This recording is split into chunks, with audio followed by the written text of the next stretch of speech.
Leçon 12. Équilibrer l'amour avec la sagesse. Bonjour. Le titre de cette leçon, c'est Équilibrer l'amour avec la sagesse. Ceux d'entre vous qui ont suivi le premier cours sur l'illumination doivent se souvenir qu'à la fin de ce cours, il y a une leçon dont le titre c'est Équilibrer la sagesse avec l'amour. Cette leçon s'appelle comme ça parce que dans l'approche de la réalisation de soi, qui inclut les cours sur l'illumination et le cours sur l'infinité, on est plus tenté à aller un peu dans l'extrême de la sagesse. C'est un peu l'approche du yogi, où les yogis vont en retraite par rapport à la vie, s'asseyent dans des grottes et voient les choses plutôt à partir de la sagesse, on peut dire. Ainsi, la voie de la réalisation de soi est plus portée sur l'extrême de la sagesse, alors que la voie de l'émancipation et de l'actualisation de soi est généralement plus portée sur l'extrême de l'amour. Vous pouvez vous demander, est-ce qu'on peut vraiment avoir trop d'amour ou trop de sagesse? Ce n'est pas une question d'avoir trop d'amour. C'est une question que l'amour n'est pas équilibré avec la sagesse, ou que la sagesse n'est pas équilibrée avec une quantité saine d'amour infusée dans cette perspective. D'une certaine manière, lorsque la perspective est bien équilibrée, on peut expérimenter le plus haut degré d'amour et de compréhension et également le plus haut degré de précision de la sagesse. En fait, pour avoir plus de sagesse, il faut aussi être plus équilibré au niveau de l'amour. Et pour obtenir plus d'amour, vous devez être plus équilibré et la passion pour l'amour doit être équilibrée avec la passion pour la sagesse. La sagesse doit aussi être inclue. Pour que tous les deux puissent croître, il faut qu'ils soient équilibrés. Donc, par définition, pour augmenter votre amour, vous devez augmenter l'équilibre de la sagesse et de l'amour. Pas simplement augmenter le côté de l'amour. Je vais donner un peu plus tard des exemples pratiques. Comme les cours sur l'émancipation concernent l'actualisation de soi, les gens sont parfois un peu trop perdus dans l'idée « je suis une personne à l'intérieur d'un monde ». C'est pourquoi le côté illumination est aussi vivement recommandé.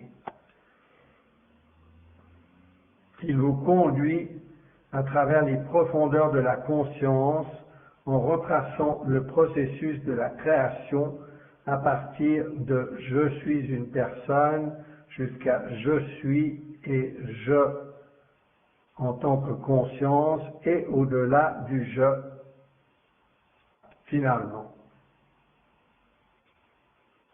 Et cela va peu à peu vous vider de la croyance que vous êtes un individu séparé à l'intérieur d'un monde réel extérieur.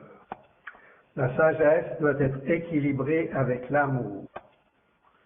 Le côté de l'illumination ou de la réalisation de soi vous permet de voir les choses à propos du point de vue de la sagesse. Il vous permet de voir et de discerner la vérité. Cependant, la vérité peut devenir un obstacle à votre énergie en tant qu'individu si elle n'accepte pas que l'illusion est là pour une certaine raison. Si vous ne voyez pas à travers l'illusion, vous ne pouvez pas vraiment agir en suivant les inspirations pour lesquelles vous êtes entré dans cette illusion au début. C'est un exemple où la sagesse n'est pas équilibrée. Dans ce cas, il n'y a pas assez d'amour ou d'acceptation ou d'appréciation pour le fait que l'illusion est relativement réelle, même si elle n'est pas complètement réelle. Mais agir comme si elle est réelle, sachant que l'expérience qu'on tire de l'illusion de la réalité physique est valide, cela en soi est une expérience valable et réelle. Et c'est pour ça que l'illusion est appropriée. Les enseignements traditionnels font souvent l'erreur d'affirmer que parce que tout est une illusion, cela veut dire que rien n'est pertinent ou approprié. Ou bien, parce qu'il n'y a pas d'identité personnelle, cela veut dire que vous ne devez pas être heureux ou excité à propos de quoi que ce soit. Vous ne devez pas avoir de désir. Vous ne devez pas avoir de dynamisme dans n'importe quelle direction parce que tout est faux. C'est un exemple classique de trop de sagesse qui ne peut pas devenir plus sage sans y inclure plus d'amour. L'amour doit être équilibré avec la sagesse. Par ailleurs, si vous avez trop d'amour, vous allez vous retrouver dans l'exemple qui concerne beaucoup de gens qui sont dans la 4e densité. Ces personnes arrivent dans ce plan en étant très fortement orientées vers l'amour et le service aux autres. Parfois, ils deviennent tellement orientés vers le service aux autres et ils ont tellement d'amour qu'ils deviennent des martyrs pour eux-mêmes. Et en fait, ils n'ont pas certaines compréhensions cruciales qui autrement leur permettraient d'être beaucoup plus rayonnants, beaucoup plus équilibrés et qui pourraient rendre beaucoup plus de service dans leur vie, pendant leur vie. Pour avoir de plus grandes capacités de rendre service aux autres, parfois nous devons faire quelques pas en arrière par rapport à notre besoin et notre impulsion excessive ou notre désir excessif de rendre service aux autres. Un exemple classique de cela concerne ceux qui sont impliqués dans l'activisme. Parfois, les gens sont impliqués dans l'activisme pour des raisons très égoïstes, à mon avis. Dans la plupart des cas, les activistes classiques sont des gens qui veulent tellement donner au monde, qui veulent tellement résoudre les problèmes, qu'ils négligent de voir que ces problèmes ont été créés au début par l'état énergétique de la conscience collective humaine. Et par amour, ils commencent à lutter contre ce qu'ils voient au point de s'épuiser. Peut-être qu'ils vont rejoindre Greenpeace, par exemple, et qu'ils vont lutter contre les bateaux qui chassent les baleines. Alors, ils sont très axés dans cette direction, mais ils ne prennent pas le moment de prendre un peu de recul pour se comprendre mieux eux-mêmes et comprendre que chacun a son libre arbitre et peut-être que la plus grande valeur de cette vie est d'explorer le libre arbitre de toutes les façons possibles. Peut-être que la chose la plus valable n'est pas nécessairement de ne jamais tuer ou de ne jamais faire ceci ou cela ou de ne jamais être malhonnête. Peut-être qu'une certaine dose saine de malhonnêteté et de conflit et de défi est en fait le catalyseur qui permet à toutes ces différentes consciences de se rassembler dans ce jeu illusoire afin d'apprendre d'une façon accélérée. Et peut-être qu'en essayant de supprimer tous les problèmes des autres et en s'efforçant de faire cela, on va à l'encontre du flot, du désir collectif d'apprendre certaines leçons qui ne peuvent être apprises qu'avec un certain degré de conflit ou d'opposition ou de défi ou de lutte. La perspective de la sagesse voit et comprend que chaque individu a son propre esprit supérieur et son propre soi supérieur qui prennent soin d'eux d'une façon parfaite. La perspective de la sagesse comprend que même si le soi inférieur de la personne n'est pas conscient, ou même s'ils sont un petit peu hors de leur chemin, ou qu'ils sont mal guidés ou mal conseillés, il s'agit quand même du libre arbitre du Créateur infini, même si c'est dans une forme un peu déséquilibrée. Chaque individu est un agent libre de l'infini, et cela, il faut au moins le comprendre et l'apprécier et le respecter avant de s'engager dans aucune action contre cela, avant de faire n'importe quelle action pour essayer de corriger les déséquilibres du monde.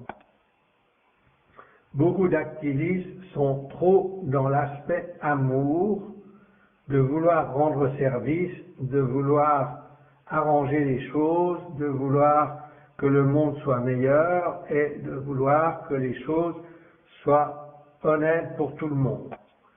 Ils oublient de voir le point de vue de la sagesse. Et vu que le côté de l'actualisation de soi, de l'émancipation est dans certains cas plus porté à une surcompensation de l'amour aux dépens de la sagesse, c'est pour ça que le titre de cette leçon est « Équilibrer l'amour avec la sagesse ». Chaque être a son propre soi supérieur. Le point principal que je voudrais que vous compreniez est ce que j'ai déjà dit dans l'exemple ci-dessus. La meilleure façon, dans mon expérience, est généralement celle qui est la plus facile à appliquer et la plus efficace, est d'équilibrer un besoin excessif d'amour, de prendre soin, d'être sûr que tout le monde va bien et de prendre un peu de recul. Prenez une profonde inspiration et peut-être appliquer une des techniques de relaxation, d'éveil que vous avez appris dans les cours sur l'illumination. Faites ce qui est nécessaire pour vous calmer et pour vous détacher un peu du dynamisme excessif dans la direction de ce qu'on pourrait appeler l'amour. En fait, c'est de l'amour qui est mal dirigé parce qu'il manque de sagesse. Et vous allez remarquer que soit vous allez vous épuiser, soit vous allez rencontrer beaucoup de luttes et d'oppositions venant du monde extérieur, même lorsque vous essayez d'aider. Donc c'est le moment parfait pour prendre un peu de recul et comprendre que peut-être vous ne voyez pas les choses clairement. Et peut-être que ce que vous faites n'est pas vraiment juste lorsque vous croyez que vous voulez aider les autres. Peut-être afin de pouvoir rendre service d'une façon plus complète, d'une façon plus holistique et plus vraie, vous devez d'abord augmenter un peu votre conscience. Vous devez d'abord avoir un peu plus de sagesse avant de pouvoir être efficace dans le service aux autres. Ainsi, prenez une profonde respiration, relaxez-vous, prenez un peu de recul, un pas en arrière, peut-être 2 pas en arrière. Et peut-être arrêtez tout service aux autres de la façon que vous faites actuellement et comprenez que peut-être la méditation que vous faites en ce moment peut être très puissante et indirectement peut rendre plus de service aux autres. C'est parce que, au lieu de continuer à appliquer tout votre pouvoir à essayer d'arranger les choses dans le monde extérieur ou de prendre soin des autres, vous avez l'intention de commencer par vous aligner vous-même plus clairement, d'une façon plus holistique, d'une façon plus équilibrée, plus en accord avec votre soi supérieur et les soins supérieurs des autres êtres. À partir de cet état de paix et d'expansion et de détachement, vous pouvez maintenant inclure la perception et la compréhension et l'idée et la vérité que tout le monde a son esprit supérieur, que tout le monde a son esprit non physique. Et cela, c'est un outil très pratique et général qui peut vous aider à cesser de monter sur vos grands chevaux pour essayer d'une façon excessive de rendre service aux autres. Cela vous permet de trouver un équilibre avec la sagesse. Chaque personne a un soi supérieur qui prend soin d'elle. Le soi supérieur de chaque personne est très conscient de ce qui se passe dans la vie de cette personne. Il n'a pas besoin de votre esprit inférieur pour choisir ce qui est mieux pour ces personnes, ce qui est honnête pour elles et ce qui doit être arrangé. Voilà l'injection de sagesse instantanée que vous pouvez vous faire à ce niveau-là lorsque votre service pour l'amour devient un peu aveugle ou peut-être un peu trop enthousiaste et vous empêche de voir la grande image de ce qui se passe réellement. Maintenant, vous pouvez avoir plus de dévotion, utiliser le pouvoir de la dévotion et ne pas tuer ce pouvoir de dévotion. N'arrêtez pas votre dynamisme, mais redirigez-le un peu en vous injectant un peu plus de sagesse. Ainsi, vous aurez plus de dévotion, mais en fait, vous aurez plus de dévotion à l'intérieur. C'est peut-être le moment de faire une pause de vos actions externes excessives et de trop vous sentir responsable pour le monde. Et c'est le moment d'étendre un peu plus votre vision et de comprendre qu'en fait, tout est déjà parfait. Nous sommes d'accord concernant toute expérience illusoire. Voici un autre outil de sagesse que vous pouvez utiliser.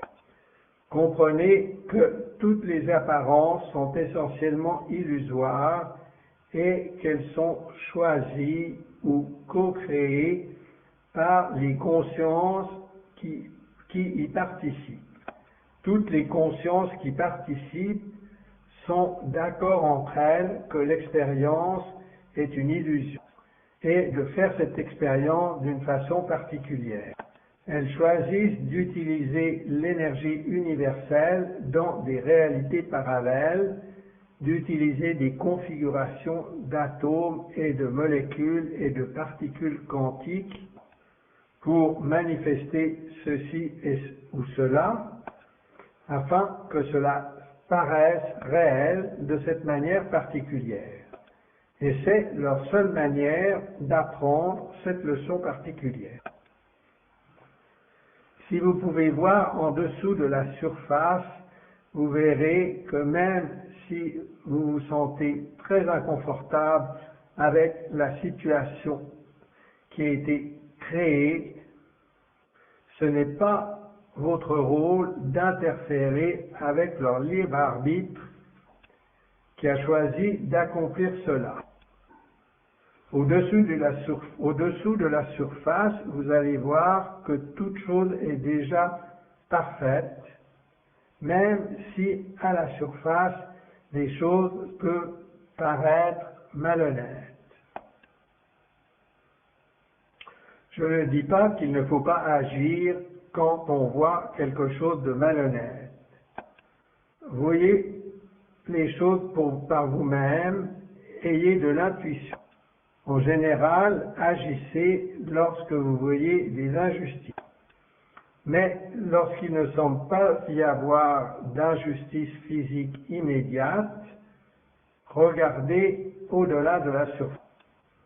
Comprenez déjà que toute chose est essentiellement parfaite telle qu'elle est et que le soi supérieur de chaque être les soutient complètement.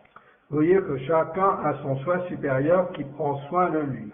Et en général, vous ne savez pas mieux, je dirais même qu'il est très rare que vous puissiez savoir mieux ce qui est le mieux pour le voyage de cette personne.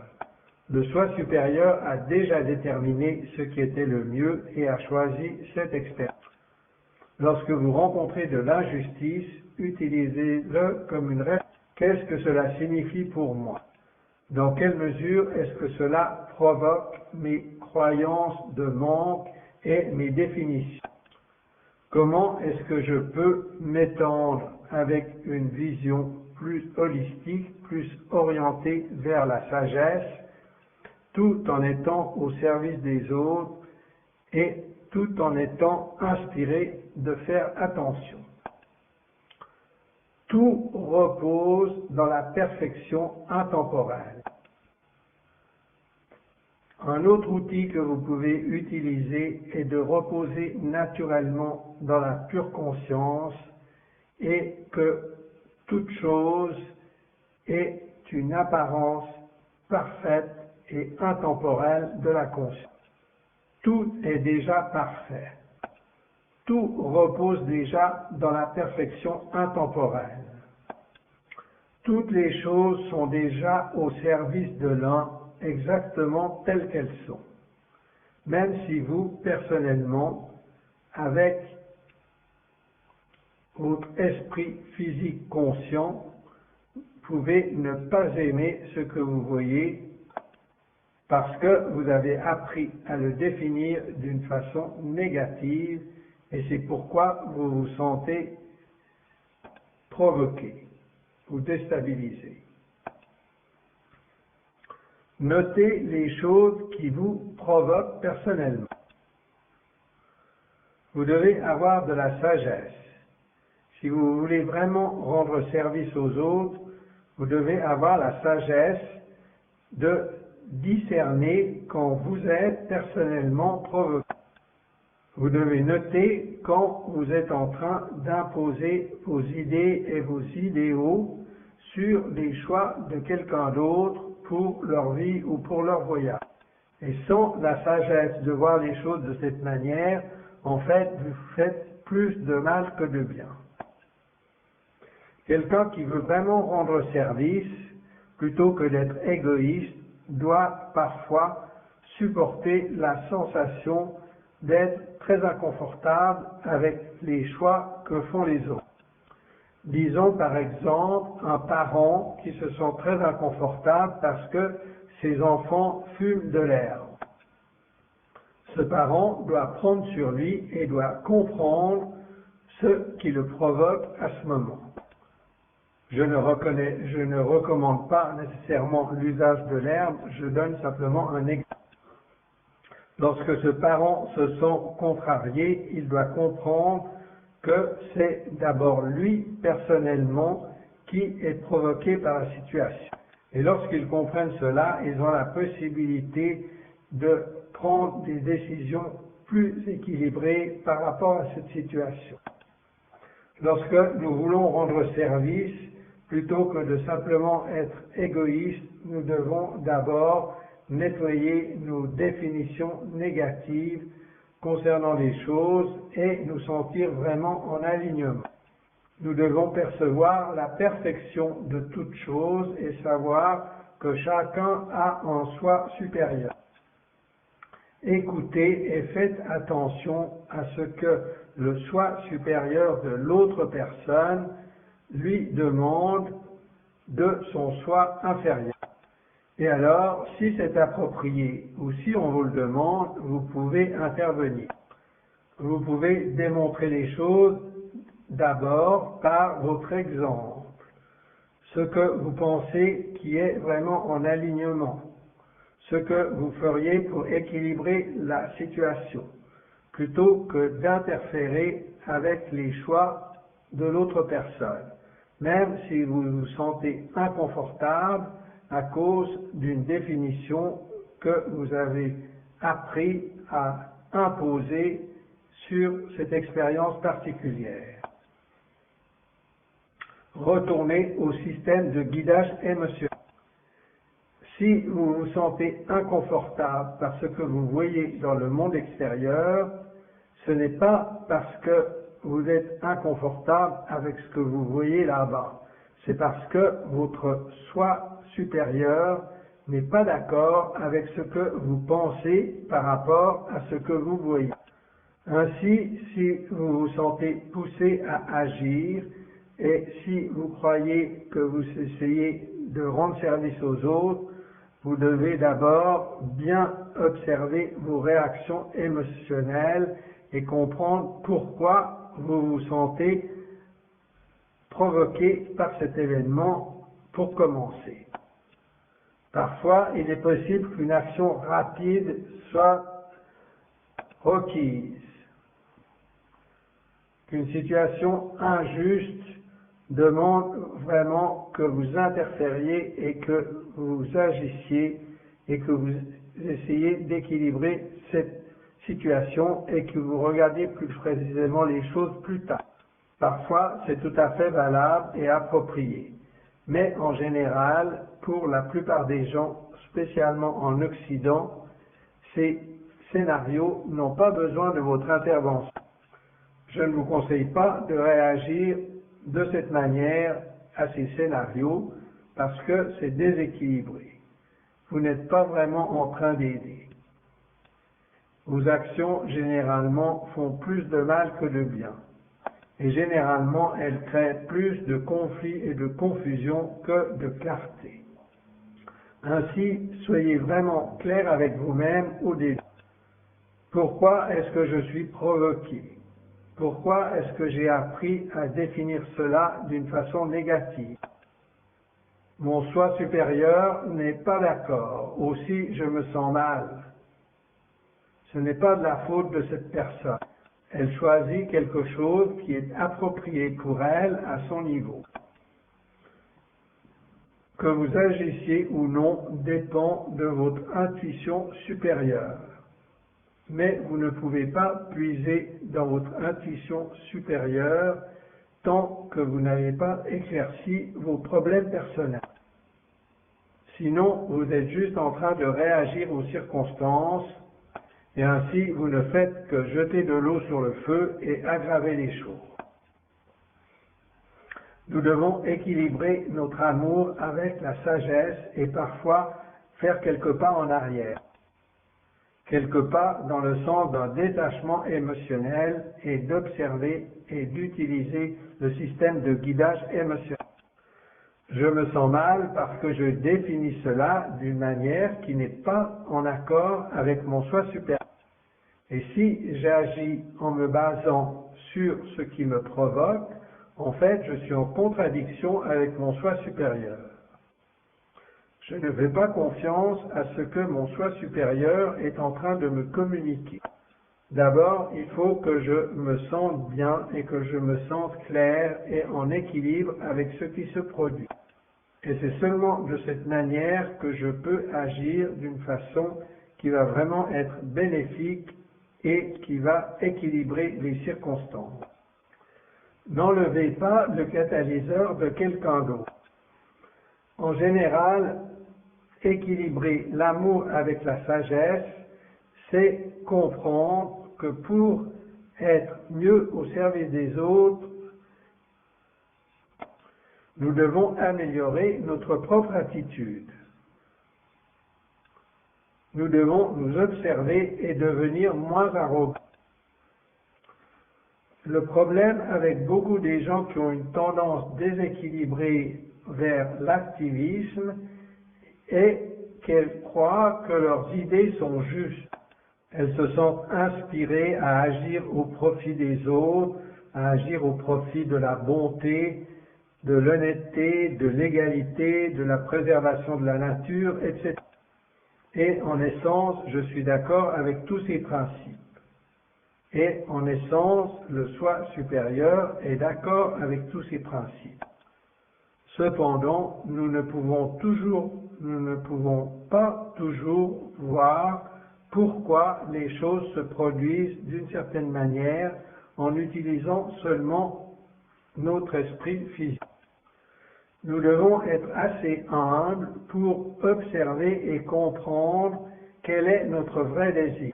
C'est souvent notre désir d'imposer nos idées, notre vision limitée de la vie sur les autres et d'appeler cela de l'honnêteté et de la justice et de l'égalité.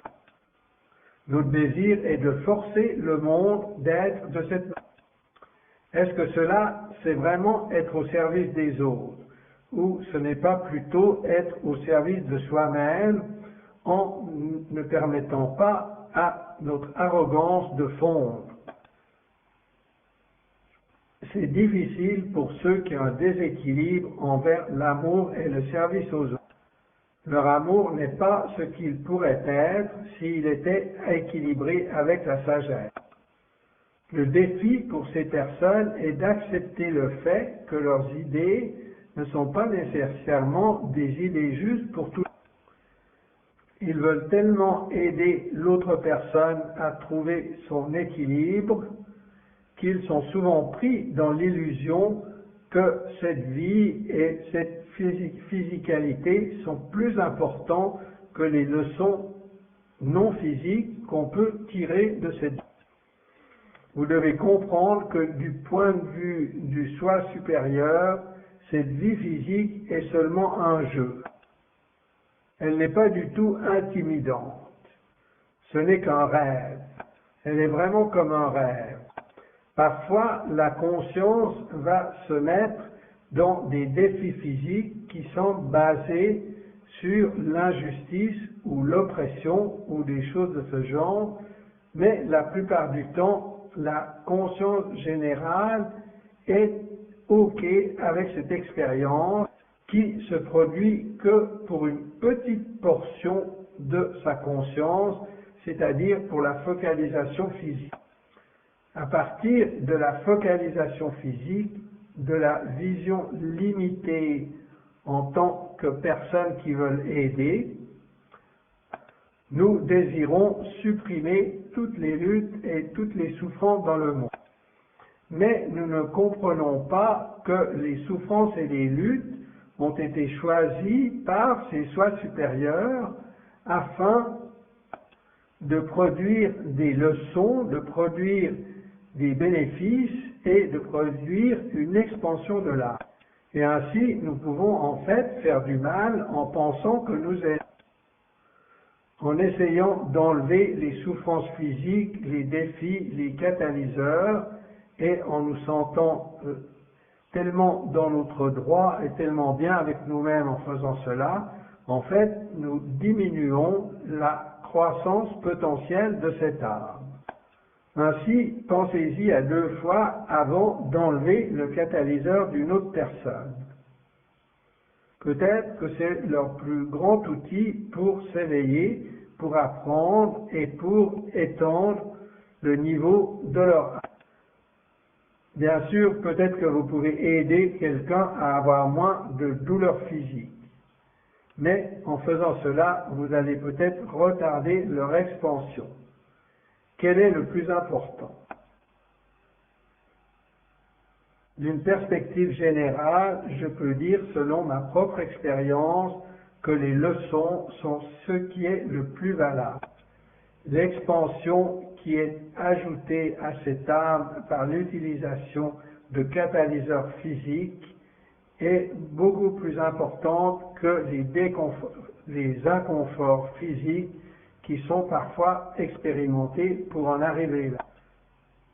En partant d'un point de vue orienté plus vers la sagesse, on se rend compte que ça vaut la lutte. Nous ne pouvons pas devenir plus équilibrés dans l'amour et la lumière si nous n'équilibrons pas notre amour avec la sagesse.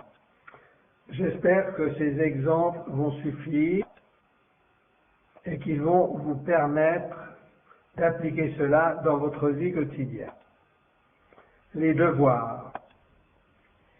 Je voudrais que vous regardiez en vous et que vous puissiez voir dans quel cas vous êtes trop enthousiaste par rapport au service aux autres et dans quel cas vous n'appréciez pas suffisamment le timing de l'éveil et de la nature du catalyseur.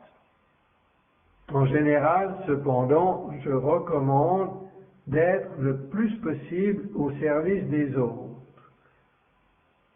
avec autant d'amour et de passion qu'il est possible. Mais je voudrais que vous compreniez que la seule façon d'aider quelqu'un est de lui enseigner les bonnes attitudes et de leur montrer clairement pourquoi est-ce qu'ils sont continuellement en train de se créer des souffrances. Vous pouvez en premier leur montrer cela par votre exemple et ensuite leur offrir cette sagesse, mais seulement s'ils le demandent et s'ils ont envie de la recevoir. Vous devez honorer leur libre arbitre. S'ils ne veulent pas de votre sagesse, ce n'est pas le moment pour eux de la recevoir. Soyez assez humble pour comprendre que vous ne savez pas mieux que leur soi supérieur. Tout ce que nous pouvons faire est d'être un exemple qui montre comment on peut vivre différemment, plus consciemment, plus délibérément. Être un exemple sur la manière de vivre d'une façon qui est plus en accord avec la réalisation de soi et l'actualisation de soi. Si nous incarnons cela par notre exemple et que nous partageons ces enseignements avec les autres, alors au lieu d'enlever leur catalyseur physique, nous pouvons au contraire leur offrir de nouvelles réflexions qui vont leur montrer pourquoi est-ce que ce catalyseur physique est là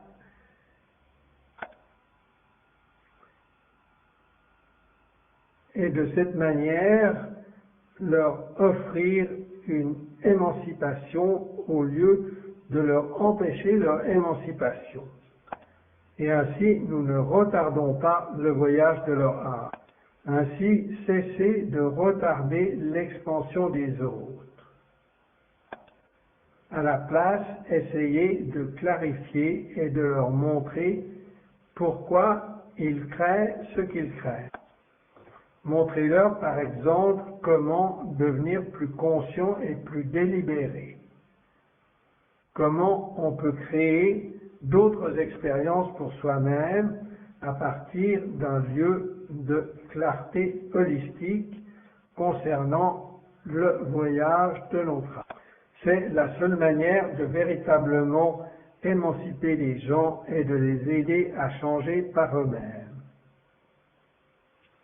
Vous ne pouvez pas aider quelqu'un s'ils n'ont pas la clarté de supporter ce changement.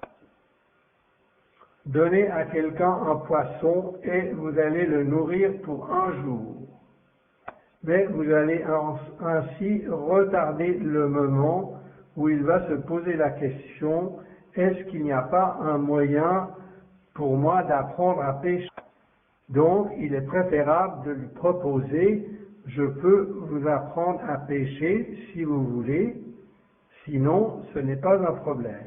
Peut-être que vous avez besoin de lutter encore un petit peu plus pour obtenir votre nourriture, et alors vous allez revenir vers moi et me demander conseil. C'est bien aussi. Faites ce qui est nécessaire pour votre voyage. Je vois que vous luttez, je vois que vous n'avez pas chaque jour de la nourriture et le poisson que vous voulez. Mais je ne vais pas vous donner ce poisson maintenant parce que cela serait égoïste de ma part.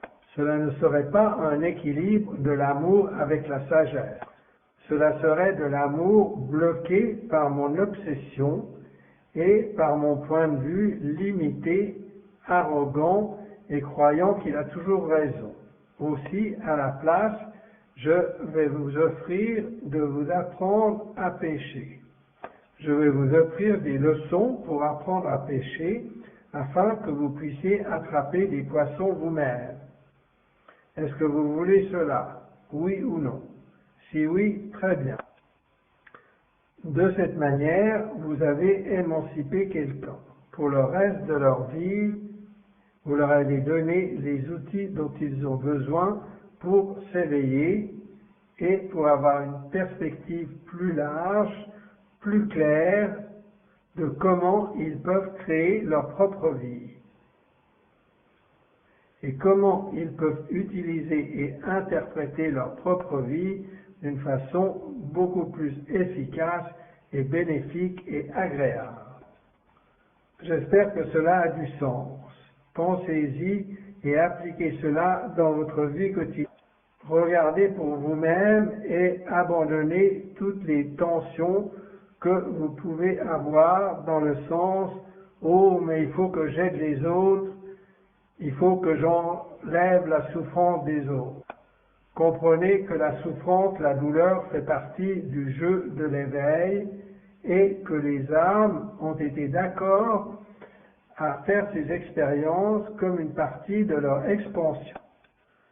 Ainsi, n'essayez pas d'enlever les douleurs, les souffrances, mais essayez d'éduquer, de clarifier, de vous exprimer, d'irradier. Soyez un exemple d'amour et de sagesse et de lumière et d'émancipation. Et faites cela le plus possible, mais restez toujours à l'intérieur de votre propre joie. Et restez toujours à l'intérieur de votre propre domaine, là où votre propre autorité s'applique. Et ne vous mêlez pas des réalités des autres. Merci, réfléchissez à cela et je vous verrai dans la prochaine leçon.